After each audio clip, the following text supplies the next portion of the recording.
didn't see you there. There are tons of people on this big rock we call Earth.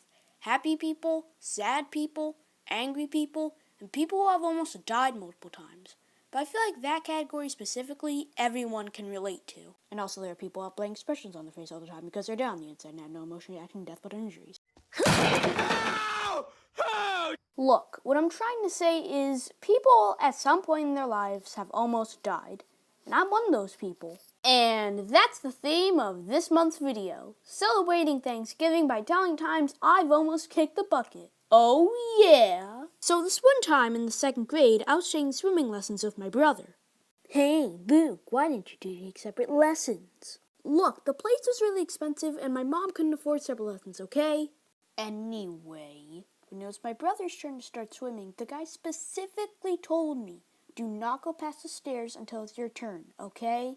But being the dumb, stupid, ignorant 7-year-old I was, at the time, my brain was thinking, well, I guess this is it. For me, at least.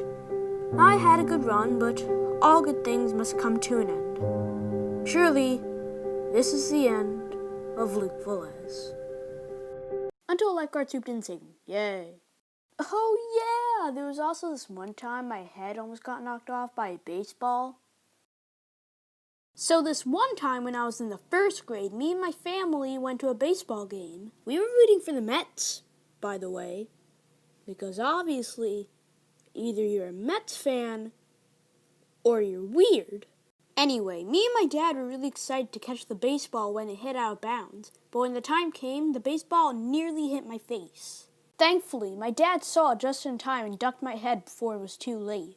So, if you're watching this, thanks, Dad. GG. One more instance is when I was 4, so I didn't even have the brain capacity to understand how a fridge worked. Does anyone remember how to open a door? You know, I'm starting to realize that a lot of these stories happened when I was a little kid, because I was just a dangerous baby back then. So, my mom was taking me and my brother to our grandmother's house, but she also had to go visit a friend, so she decided to quickly visit that friend and then go to our grandmother's house. So there we were. Everything was pretty chill so far. My brother was playing PS4, my mom was talking with her friend, and I was waddling around like the little bundle of vexation that I was. You can thank thesource.com for that one. So, I was waddling around when, like an idiot, I banged my forehead into a coffee table and blood started pouring everywhere. Yeah, long story short, it wasn't a pretty scene. I had to get stitches and now I have a scar on my forehead forever. And this is what it looks like, in case you're wondering. Anyway, those are the times I almost died. I might make a part 2, but I definitely won't. So, happy Thanksgiving and don't fall off a cliff.